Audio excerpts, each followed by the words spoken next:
Jadi JavaScript di sini punya 3 variabel, yaitu let, const, dan var.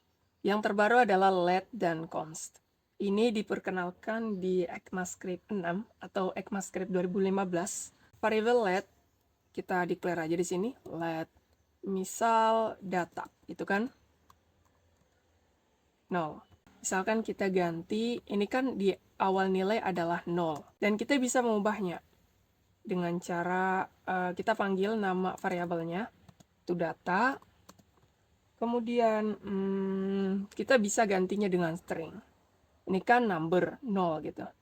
Misalkan update gitu ya, sebuah teks, kita bisa cek dengan console log data. Oke, kita jalankan. Oops, sorry. Not titik. Kalau saya taruh console log-nya di atas, jadi otomatis console log-nya dulu dipanggil, kemudian baru berubah. Jadi harusnya ini kita dapat yang 0, karena belum sempat diubah. Kita dapat 0. Let itu tidak dapat dideklarasikan ulang. Maksudnya bagaimana? Kita hapus aja dulu. Misalkan let data yang kedua, ini 10. Nah, kita tidak bisa membuat atau mendeklarasikan variabel selanjutnya dengan nama yang sama. Data 2 sama dengan 9. Jadi kita mendapatkan error redeclare block scope variable data 2. Jadi kita tidak bisa mendeklarasikan variabel dengan nama yang sama di dalam satu scope yang sama. Dan let itu adalah block scope. Artinya variabel ini hanya aksesibel pada satu scope-nya saja. Misal if for yang dimana mereka punya kurung kurawal atau curly brackets. Jadi jika misal kita ambil contoh data gini ya. Jadi ini contoh if statement kita pakai, kita declare variabel baru data 3.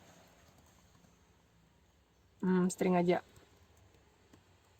Data baru. Oke. Kalau misalkan kita coba akses variabel data ketiga ini,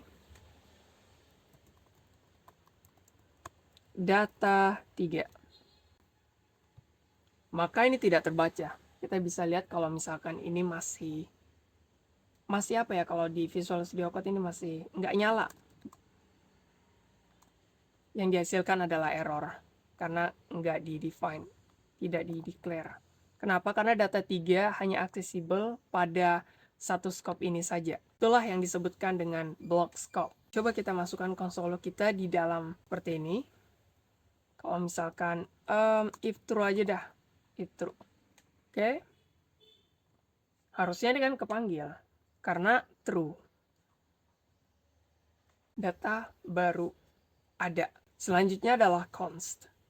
Const tidak seperti let. Kalau const, kita panggil aja dulu data 10. Jadi const tidak dapat merubah nilainya.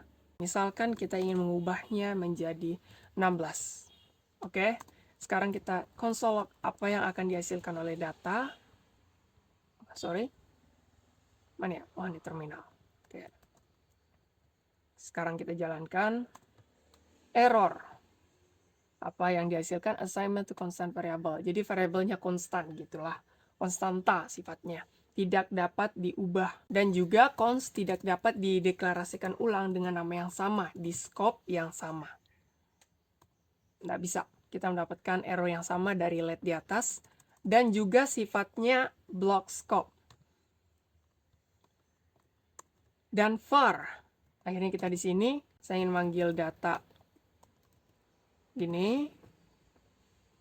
Kemudian variabel 100 aja deh. Sama seperti let, nilainya dapat diubah. 60, console log, data 60. Yang awalnya 100 terubah jadi 60. Dan kalau var data bisa dideklarasikan ulang dengan nama yang sama. Jadi apa yang akan diambil dari sini? Updated gitu kan. Jadi sama saja seperti ini, cuman bisa dideklarasikan ulang. Jadi kalau let dan cons itu adalah block scope. Kalau var bukan block scope, melainkan global scope. Artinya ini adalah scope yang paling luas selain block scope. Jadi kita misalkan ambil contoh ini, atau kita bikin aja. If true, kita panggil var data 2 ya. Nah, data baru misalkan. Data baru kedua ini. Dan kita mau coba akses data kedua tersebut.